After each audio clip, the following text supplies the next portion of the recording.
7 minutes à peine davantage, et pourtant ce court instant a suffi pour déclencher la tempête diplomatique la plus violente entre Paris et Londres depuis la crise de Suez, au point de fragiliser les bases même de l'Alliance occidentale. Keir Starmer venait tout juste de conclure une défense passionnée de l'accord détaillant avec aplomb la nécessité stratégique de cette coopération militaire entre le Royaume-Uni, les États-Unis et l'Australie, tout en reléguant les critiques françaises au rang d'inquiétudes certes légitimes, mais selon lui exagérément amplifiées face à ce que Paris considérait comme une trahison historique. Il fixa alors Sébastien Lecornu avec cette assurance typiquement britannique mêlée d'un flegme diplomatique hérité de Whitehall, persuadé d'avoir livré une démonstration irréfutable de la diplomatie post-Brexit. Dans la salle climatisée du sommet du G7 à Hiroshima, l'atmosphère semblait suspendue, lourde de cette tension sourde qui précède les fractures majeures, et cette fois il ne s'agissait plus d'un banal désaccord technique sur le commerce ou l'immigration, mais bien d'un affrontement direct entre deux visions opposées de l'ordre occidental. D'un côté, l'approche anglo-saxonne incarnée par Starmer, privilégiant les affinités historiques et linguistiques entre Londres, Washington et Canberra, au détriment des partenaires européens, et de l'autre, la conception française défendue par Lecornu, exigeant le respect des engagements et une loyauté sans faille entre alliés de longue date. Mais quelque chose dans l'attitude de Lecornu aurait dû alerter le Premier ministre britannique, une froideur glaciale, une tension contenue qui contrastait avec la diplomatie habituelle des relations franco-britanniques. Car derrière cette justification apparemment technique de l'AUKUS se cachait une réalité que Starmer refusait d'admettre. La France n'avait pas seulement perdu un contrat, elle avait découvert que ses plus anciens alliés étaient capables de la trahir dans son dos pour leurs propres intérêts géopolitiques. Ce qui allait se passer ensuite choquerait le monde occidental, diviserait l'OTAN et marquerait peut-être le début de la fin de l'alliance spéciale entre Londres et Paris. Pour comprendre l'ampleur du séisme qui allait secouer cette assemblée des dirigeants des 7 plus grandes puissances mondiales, il faut remonter au jour où la France découvrit dans les médias internationaux que ses plus proches alliés venaient de lui planter un poignard dans le dos avec une précision chirurgicale. Ce jour-là, Naval Group, le fleuron de l'industrie navale française, travaillait sereinement sur le contrat du siècle, la livraison de 12 sous-marins conventionnels à l'Australie pour un montant de plusieurs dizaines de milliards d'euros. Un projet titanesque qui devait faire travailler les chantiers navals français pendant 30 ans, employer 4000 ingénieurs et techniciens et positionner la France comme un acteur majeur de la défense dans la zone Indo-Pacifique face à la montée de la puissance chinoise. À 20h45 de Paris, Florence Parly, alors ministre française des Armées, recevait un appel glacial du ministre australien de la Défense. L'Australie annulait unilatéralement le contrat français pour signer un accord secret avec les États-Unis et le Royaume-Uni. Non seulement l'Australie renonçait aux sous-marins français, mais elle allait acquérir une technologie nucléaire ultra secrète que Washington ne partageait qu'avec Londres. Madame la ministre, avait déclaré son homologue australien avec un embarras palpable, nous avons pris la décision de nous orienter vers une solution technologique différente. Cette décision n'a rien de personnel contre la France. Rien de personnel, 35 milliards d'euros et 10 ans de coopération balayés d'un revers de main au profit d'une alliance secrète négociée depuis des mois dans le plus grand secret entre Washington, Londres et Canberra. La réaction française fut immédiate et historique. Pour la première fois depuis 1789, la France rappelait ses ambassadeurs aux États-Unis et en Australie. Emmanuel Macron parlait de coups de poignard dans le dos. Jean-Yves Le Drian évoquait une trahison et toute la classe politique française, de l'extrême gauche à l'extrême droite, dénonçait unanimement cette félonie anglo-saxonne. Mais ce qui avait le plus choqué Paris, c'était l'attitude du Royaume-Uni. Alors que Boris Johnson se félicitait publiquement de ce Global Britain, triomphant, les services français découvraient progressivement l'ampleur du rôle britannique dans cette opération. Loin d'être un simple partenaire junior des États-Unis, Londres avait été l'architecte secret de cette alliance, poussant Washington à écarter la France pour recréer un bloc anglo-saxon dominant dans le Pacifique. Les documents confidentiels obtenus par les services français révélaient une vérité dérangeante. Dès 2020, le MI6 britannique avait identifié le contrat franco-australien comme un obstacle à l'influence britannique dans la zone Indo-Pacifique. Une note secrète du Foreign Office révélée plus tard par le Canard enchaîné était explicite. La prééminence française en matière de défense navale en Australie compromet nos objectifs post-Brexit dans la région. Il faut agir pour inverser cette tendance. Cette révélation avait fait l'effet d'une bombe à l'Élysée. Non seulement les Britanniques n'avaient pas prévenu leurs partenaires français, mais ils avaient activement comploté pour les évincer d'un marché stratégique. C'est de l'espionnage économique déguisé en alliance militaire, avait tempêté un conseiller de Macron. 18 mois après cette trahison, les relations franco-britanniques ne s'étaient jamais vraiment remises de ce traumatisme. Starmer, arrivé au pouvoir avec la promesse d'améliorer les relations avec l'Europe, avait bien tenté quelques gestes d'apaisement, mais sur le fond, il maintenait intégralement la politique de son prédécesseur. L'AUKUS était vital pour la sécurité occidentale et la France devait comprendre les enjeux géostratégiques du 21e siècle. C'est dans ce contexte explosif que Starmer avait décidé d'aborder frontalement le sujet lors du G7 de Hiroshima, espérant obtenir un ralliement international à la position britannique. Erreur stratégique majeure, il venait de donner à l'écornu l'occasion qu'il attendait depuis 18 mois pour régler ses comptes avec Londres, car le Premier ministre français avait préparé méticuleusement cette confrontation. Pendant des semaines, les services de Matignon avaient compilé un dossier explosif sur les véritables enjeux de l'AUKUS et les mensonges britanniques. L'objectif était clair, non seulement dénoncer la trahison de 2021, mais révéler devant la communauté internationale l'hypocrisie fondamentale du Global Britain post-Brexit. Dans les bureaux feutrés de la DGSE avenue de Tourville, une cellule spécialisée avait passé au crible tous les documents disponibles sur l'AUKUS. Bernard Bajolet, ancien directeur des services secrets français, avait personnellement supervisé cette enquête explosive.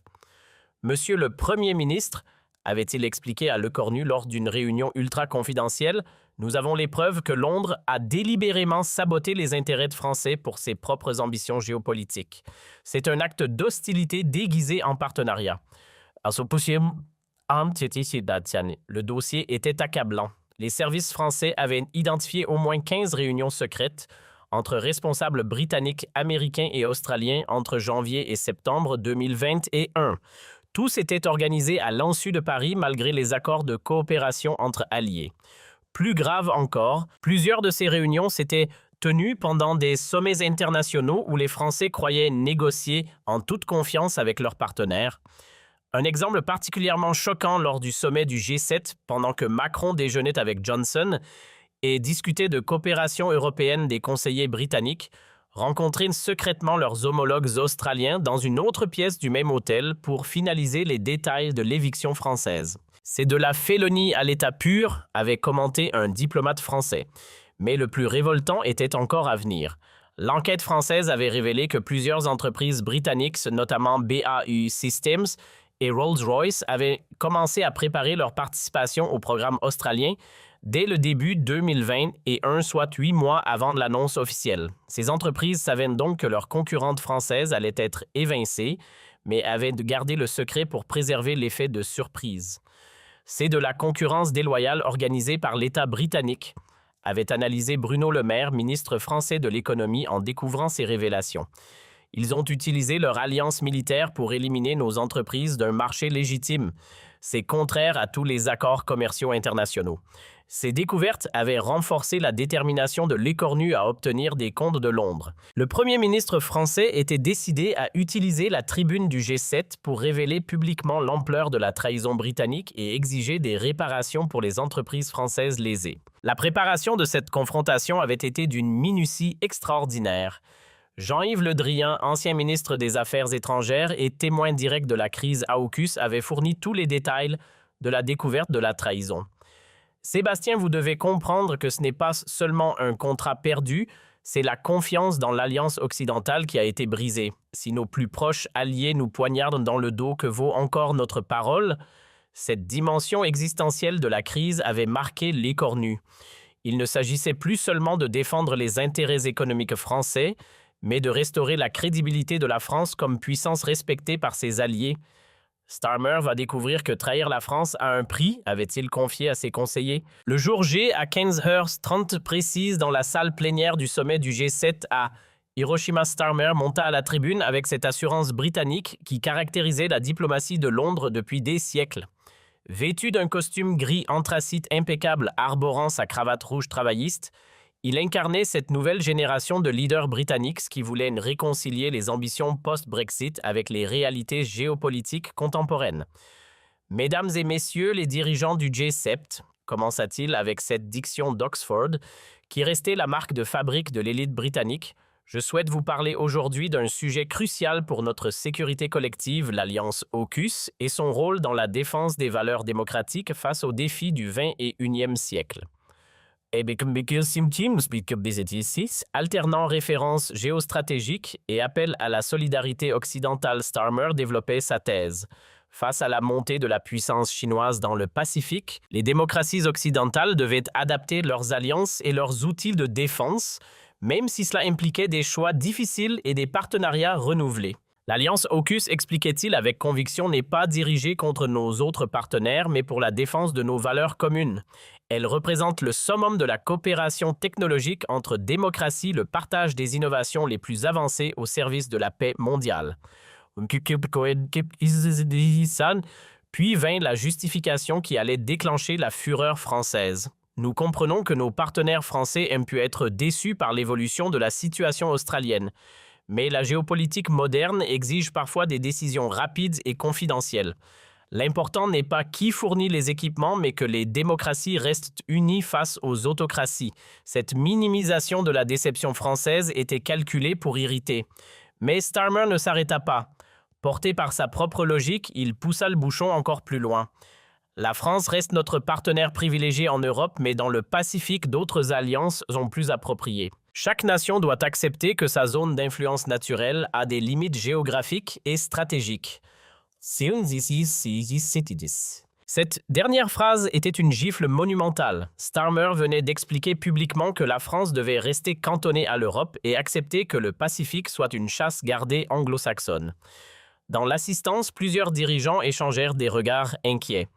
Le premier ministre britannique venait de franchir une ligne rouge diplomatique, mais il n'en avait pas terminé. Encouragé par le silence de l'Assemblée qu'il interprétait comme une approbation, Starmer poussa sa logique jusqu'au bout. L'AUKUS prouve que le Brexit n'a pas isolé le Royaume-Uni.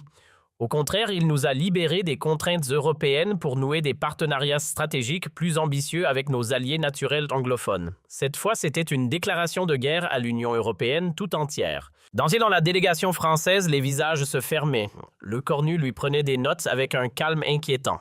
Starmer termina son intervention par un appel à la compréhension.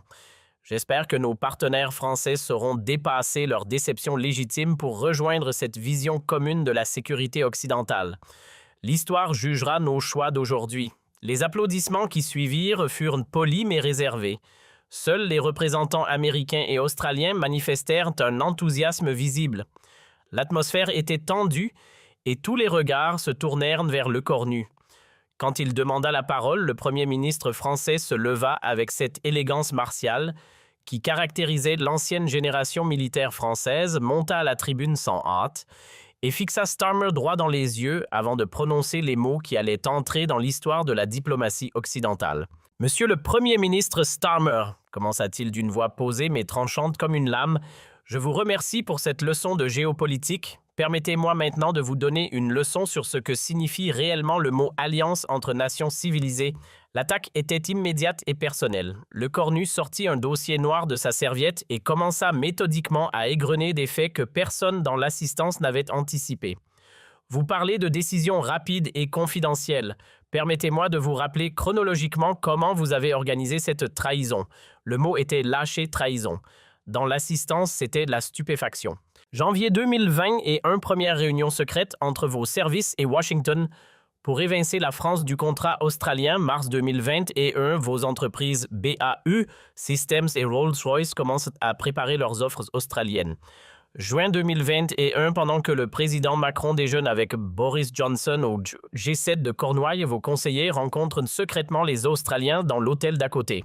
Chaque révélation était un coup de massue. Starmer tenta d'intervenir. Monsieur le Premier ministre, ces allégations, mais le cornu l'interrompit sèchement. Ce ne sont pas des allégations, Monsieur Starmer, ce sont des faits documentés par nos services de renseignement. Et il continua son démontage systématique. Septembre 2021, vous annoncez l'AUKUS sans même prévenir votre partenaire français. Nous l'apprenons par la presse. 65 milliards d'euros de contrats perdus, 4000 emplois supprimés, 10 ans de coopération anéantis. Et vous appelez cela de la géopolitique moderne. La salle était maintenant suspendue à ses lèvres. Starmer, visiblement déstabilisé, tentait de reprendre la main. L'important, c'est l'unité occidentale face à la Chine. L'unité, l'interrompit brutalement le cornu. Quelle unité peut-il y avoir quand on poignarde ses alliés dans le dos? Vous avez utilisé des renseignements obtenus pour saboter nos propositions. Ce n'est plus de la concurrence, c'est de l'espionnage économique. Cette accusation d'espionnage entre alliés fit l'effet d'un coup de tonnerre. Starmer nia vigoureusement. « C'est absolument faux. »« Vraiment, » répliqua le cornu en sortant un document. « Voici un rapport du GCHQ daté de mai 2020 et analysant nos propositions techniques. Comment l'avez-vous obtenu sinon par espionnage? » La situation devenait dramatique pour Starmer, mais le cornu n'avait pas terminé sa démonstration. Il sortit un autre dossier et attaqua sur le terrain économique. Vous parlez d'alliances naturelles, parlons chiffres. Le commerce franco-britannique, 67 milliards d'euros par an. Le commerce anglo-australien, 13 milliards. Vous sacrifiez un partenaire commercial majeur pour des alliés marginaux. C'est de la géopolitique ou de l'incompétence? Ces statistiques implacables montraient l'absurdité économique de la politique britannique, mais le cornu voulait aller plus loin, toucher au cœur de l'orgueil britannique.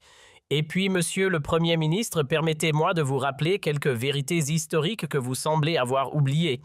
Sa voix se fit plus grave, plus solennelle. Quand Hitler bombardait Londres, qui était à vos côtés, la France libre du général de Gaulle. Quand vous vous battiez en Normandie, qui débarquait avec vous l'armée française. Quand vous défendiez les Malouines, qui vous a soutenu à l'ONU la France. Chaque exemple historique était un rappel cinglant de la solidarité française. L'assistance composée de dirigeants qui connaissaient de leur histoire était visiblement émue. « Et comment nous remerciez-vous » continua le cornu. « En nous espionnant, en nous trahissant, en nous excluant de vos alliances naturelles. Monsieur Starmer, si c'est cela l'amitié britannique, nous préférons vos ennemis. » Cette phrase cinglante fit mouche. Dans la salle, plusieurs dirigeants ne purent réprimer un sourire. Starmer, livide, tenta une dernière défense. « Les enjeux du Pacifique. » « Parlons-en des enjeux du Pacifique, le coupa le cornu. La France a des territoires dans le Pacifique, Nouvelle-Calédonie, Polynésie française, Wallis et Futuna. 2 millions de citoyens français vivent dans cette région et vous osez nous dire que nous n'avons pas notre place dans la sécurité du Pacifique. Monsieur Starmer, révisez votre géographie avant de donner des leçons de géopolitique. Cette leçon de géographie était humiliante pour Starmer qui découvrait que son argumentation s'effondrait face aux faits, mais le cornu réservait le meilleur pour la fin. Mais le plus grave, monsieur le Premier ministre, c'est que vous avez détruit la confiance entre alliés. Comment voulez-vous que nous coopérions désormais avec des partenaires qui nous mentent, nous espionnent et nous trahissent au premier intérêt personnel? Et puis la conclusion qui restera dans les mémoires, l'AUKUS n'est pas une alliance, monsieur Starmer. C'est un club d'anciens colons anglophones qui refuse de traiter la France d'égal à égal. Mais sachez une chose, la France ne mendira plus jamais l'amitié britannique. Vous avez choisi vos alliés, nous choisirons les nôtres. Le silence qui suivit était assourdissant. Starmer, pour la première fois de sa carrière politique, semblait avoir perdu sa prestance habituelle. Il tenta bien quelques mots sur l'importance du dialogue, mais sa voix manquait de conviction. L'onde de choc fut immédiate et planétaire. En quelques heures, les extraits de l'échange Lécornu-Starmer faisaient le tour des réseaux sociaux et des chaînes d'information mondiales. Lécornu-Starmer devint une tendance mondiale divisant l'opinion entre ceux qui applaudissaient la fermeté française et ceux qui dénonçaient une crise de l'Alliance occidentale. Au Royaume-Uni, la réaction fut explosive et révélatrice des divisions internes. Les médias conservateurs menés par The Telegraph et The Times accusèrent Lécornu d'arrogance française et de chantage diplomatique. Mais les journaux de gauche, notamment The Guardian et The Independent, furent plus nuancés, certains éditorialistes reconnaissant que la France avait des raisons légitimes d'être en colère. Plus inquiétant pour Starmer, l'opinion publique britannique se montra partagée. Selon un sondage YouGov réalisé dans les 48 heures suivant l'incident, 43% des Britanniques estimaient que leur gouvernement aurait dû mieux traiter la France dans l'affaire AUKUS. Cette division de l'opinion affaiblissait considérablement la position de Starmer. En France, l'effet fut inverse mais tout aussi spectaculaire. Une large majorité des Français approuva la position de leur Premier ministre selon les sondages. Pour la première fois depuis des décennies, un dirigeant français avait tenu tête publiquement aux Britanniques sans complexe, et cela plaisait massivement à l'opinion publique, toutes tendances politiques confondues. Marine Le Pen salua le réveil de la fierté française. Jean-Luc Mélenchon applaudit la résistance à l'impérialisme anglo-saxon. Même Valérie Pécresse reconnut que Lecornu avait défendu l'honneur de la France. Cette unanimité nationale rare renforçait considérablement sa position sur la scène internationale. Mais c'est aux États-Unis que l'impact fut peut-être le plus significatif. L'administration Biden, coincée entre ses deux alliés européens, tentait désespérément de minimiser l'incident. Mais les révélations de Lecornu sur l'espionnage britannique embarrassaient Washington, qui ne pouvait pas désavouer Londres sans admettre sa propre complicité dans cette opération. Plus grave, le Congrès américain commençait à s'interroger sur les conséquences de l'AUKUS pour les relations transatlantiques. Plusieurs sénateurs démocrates menés par Chris Murphy réclamèrent une réévaluation de l'alliance pour préserver l'unité occidentale face aux défis chinois et russes. 6 mois après cette confrontation historique, les relations franco-britanniques étaient au plus bas depuis la crise de Suez. Starmer, affaibli par l'incident, dut faire face à des critiques internes sur sa gestion de la diplomatie européenne. Plusieurs ministres travaillistes reprochaient au Premier ministre d'avoir provoqué inutilement la France. Lecornu, au contraire, sortait grandi de cette épreuve. Sa fermeté face aux Britanniques était saluée dans toute l'Europe comme un exemple de dignité diplomatique. Lors du Conseil européen suivant, plusieurs dirigeants lui exprimèrent discrètement leur admiration pour avoir remis les Britanniques à leur place. Cette reconnaissance européenne se traduisit par un renforcement spectaculaire de l'influence française au sein de l'Union européenne sur tous les dossiers sensibles: défense européenne, autonomie stratégique, relations avec la Chine. La voix de Paris était désormais écoutée avec un respect nouveau. L'histoire retiendra que ces 7 minutes à Hiroshima marquèrent un tournant dans les relations occidentales. Lecornu avait prouvé qu'on pouvait tenir tête aux anglo-saxons sans rompre l'alliance démocratique pourvu qu'on ait les arguments et le courage de ses convictions. Comme l'écrivit Le Figaro, en 7 minutes, Lecornu a restauré l'honneur diplomatique français et rappelé au monde que certaines trahisons ne restent pas impunies, mais derrière cette confrontation spectaculaire se cachait une préparation de plusieurs mois que très peu de personnes connaissaient vraiment. L'histoire secrète de cette offensive française contre l'AUKUS avait commencé 8 mois plus tôt dans les bureaux ultra sécurisés de la DGSE boulevard Mortier, quand une opération de renseignement d'une ampleur inédite avait été lancée pour percer les secrets de l'Alliance anglo-saxonne. L'opération, baptisée en interne Dédale, en référence au labyrinthe de mensonges britanniques, avait mobilisé une trentaine d'agents français répartis entre Londres, Washington, Canberra et plusieurs autres capitales. L'objectif était double: d'une part, reconstituer précisément la chronologie de la trahison AUKUS pour identifier les responsabilités de chacun, d'autre part, rassembler des preuves irréfutables de l'espionnage économique britannique contre les entreprises françaises. Monsieur le Premier ministre, avait expliqué le directeur de la DGSE, lors du briefing initial, nous ne pouvons pas laisser passer cette humiliation sans réagir. Mais pour y répondre efficacement, nous devons connaître exactement qui a fait quoi, quand et comment.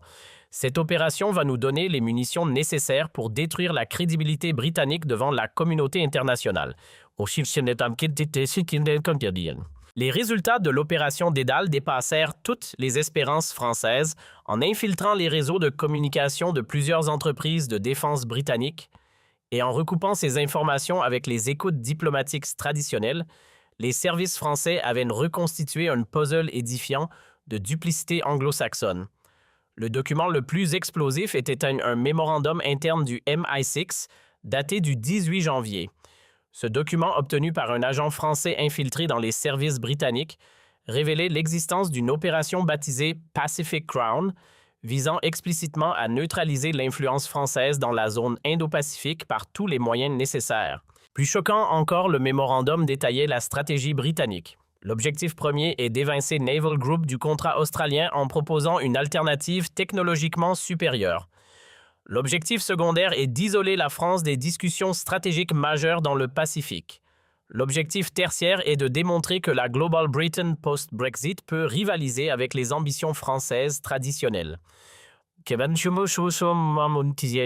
Cette révélation confirmait ce que soupçonnaient les Français l'AUKUS n'était pas une réponse stratégique à la menace chinoise, mais une opération délibérée pour humilier la France et affirmer la prééminence britannique post-Brexit. C'est de la guerre économique déguisée en coopération militaire, avait commenté Bruno Le Maire en découvrant ce document. Mais l'opération Dédale avait révélé bien d'autres secrets embarrassants.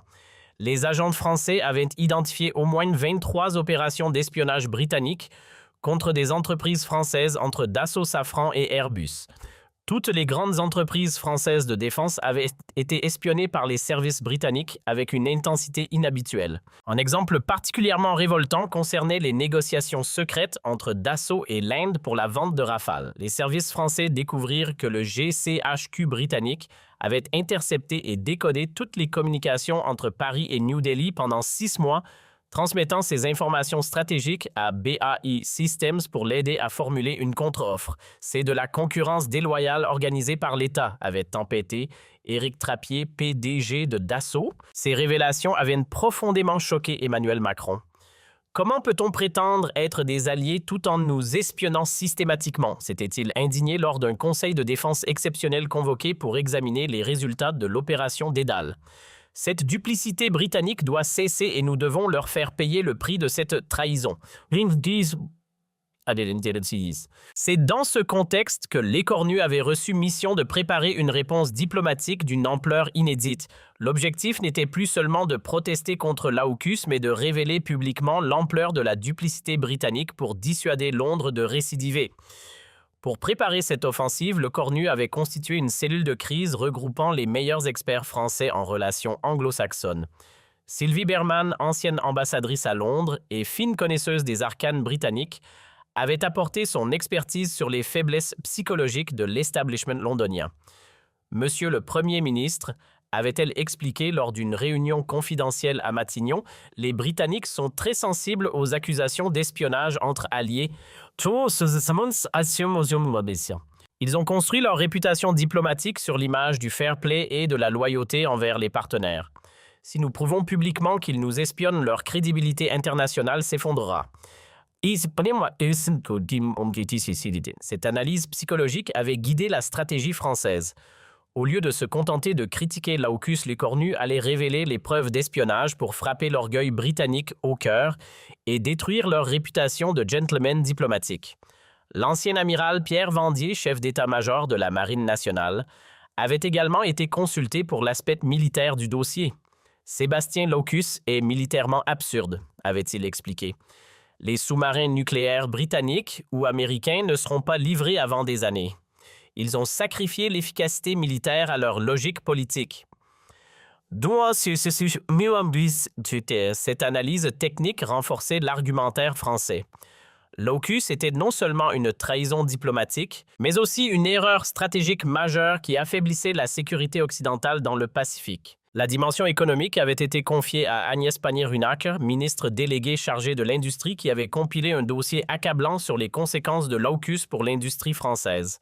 65 milliards d'euros de contrats perdus, c'est l'équivalent du budget annuel de l'éducation nationale, avait-elle calculé.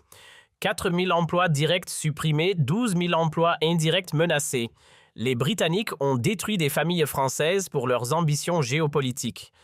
Ces chiffres dramatiques donnaient une dimension humaine à la trahison britannique, transformant un différend diplomatique en drame social français.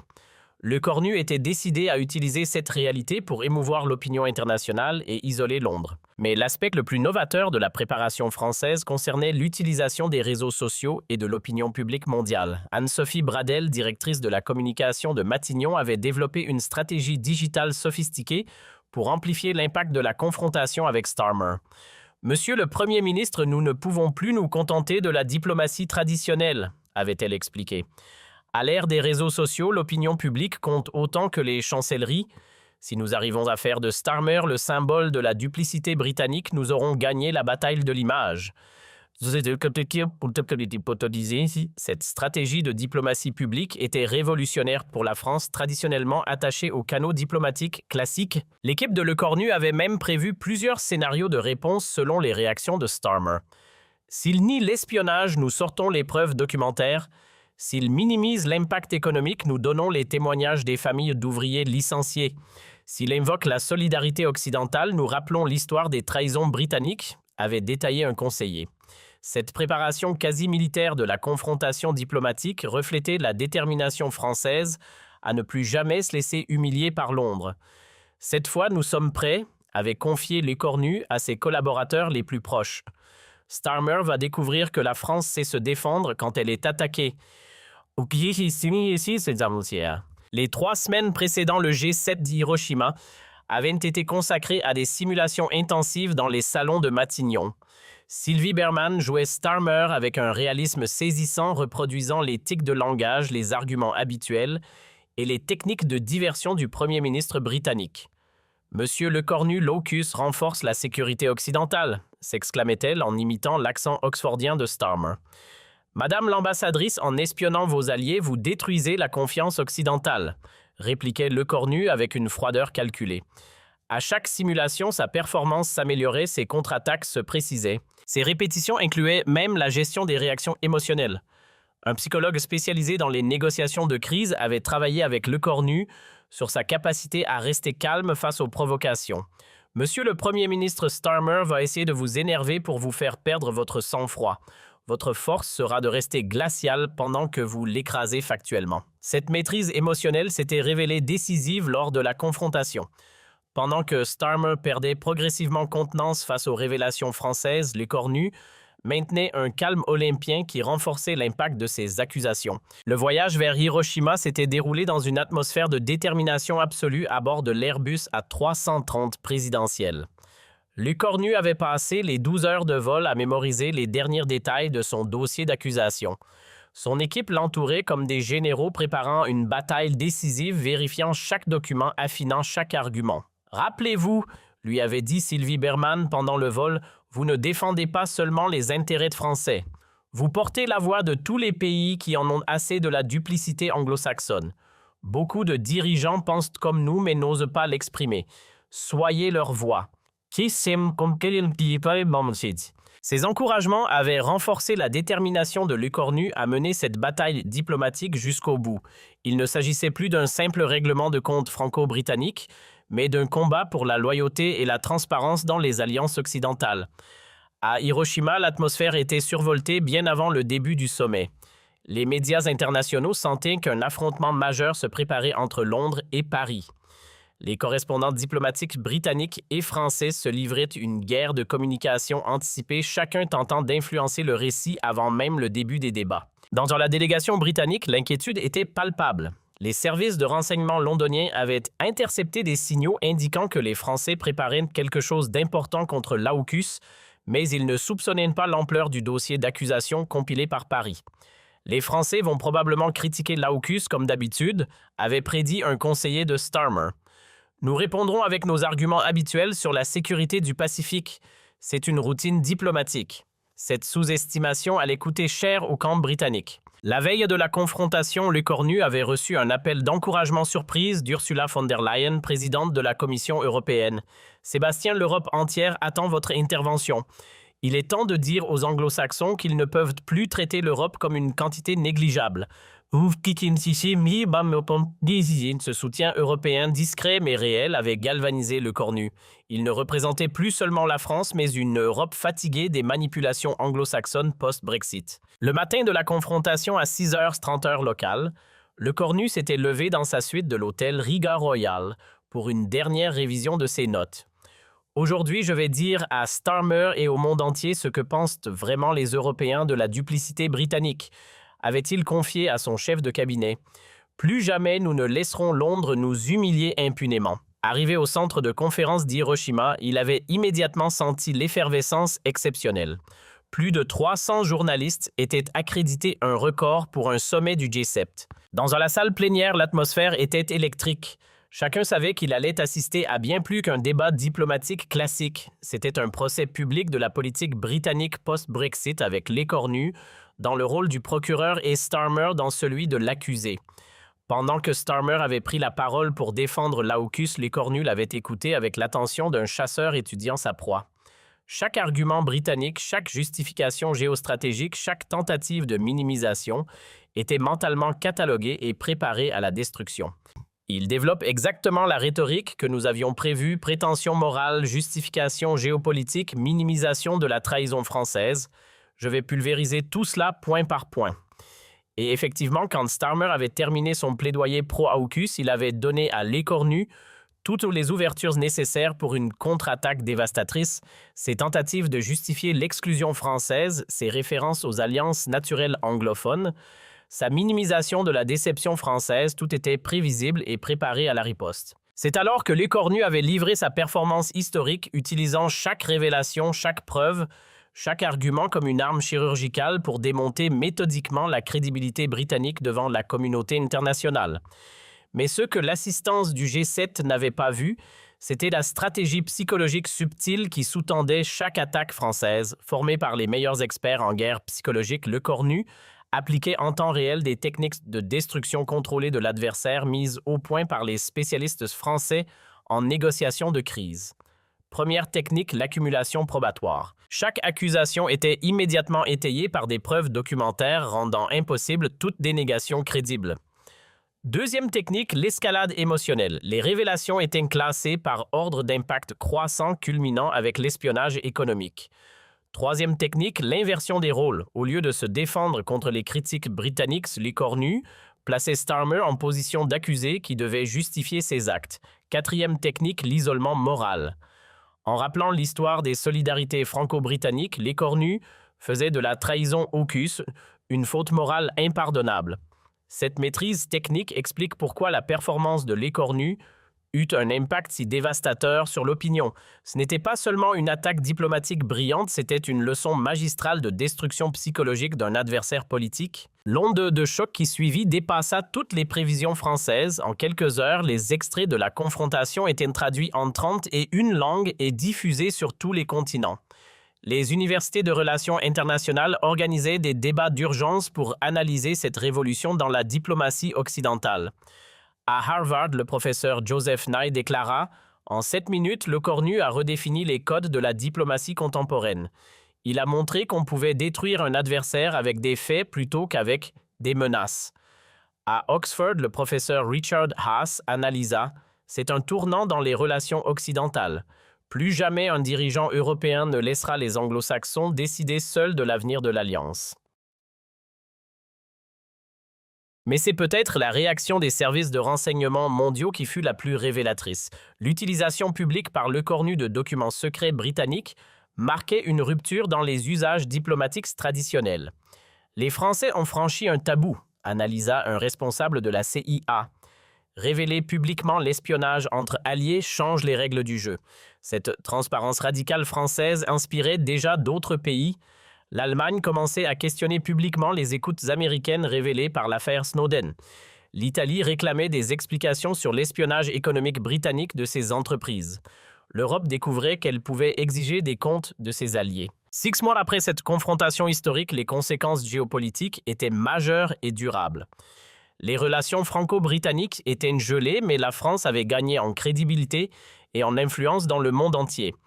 L'écornu était devenu le symbole d'une Europe qui refusait de se laisser humilier par les puissances anglo-saxonnes. Plus important encore, l'affaire AUKUS avait accéléré l'émergence d'une défense européenne. Face à la duplicité de leurs alliés traditionnels, les Européens comprenaient qu'ils devaient développer leurs propres capacités militaires et technologiques. Cette révolution française dans la diplomatie occidentale culmina lors du sommet européen de Prague en décembre 2026. Pour la première fois, les 27 pays de l'Union européenne adoptèrent une charte de loyauté entre alliés exigeant la transparence totale dans les relations de défense et interdisant l'espionnage économique entre partenaires européens. L'effet l'écornu a libéré la parole européenne, analysa Wolfgang Ischinger, ancien président de la conférence de Munich sur la sécurité. Désormais, l'Europe ose dire non aux États-Unis et au Royaume-Uni quand ses intérêts sont menacés. Quant à l'écornu lui-même, il était devenu bien plus qu'un premier ministre français, une figure mondiale de la résistance européenne face aux manipulations anglo-saxonnes. Son discours du G7 de Hiroshima était étudié dans toutes les écoles diplomatiques comme un modèle de courage politique et de maîtrise stratégique. L'histoire retiendra que ce jour de mai 2026, dans une salle de conférence d'Hiroshima, un homme armé de la seule vérité avait infligé une défaite diplomatique historique à l'un des plus anciens alliés de la France, et que par cette victoire de la transparence sur la duplicité de l'honneur sur la trahison, il avait ouvert la voie à une Europe enfin capable de défendre ses intérêts face aux grandes puissances, aux grandes puissances, aux grandes puissances, aux grandes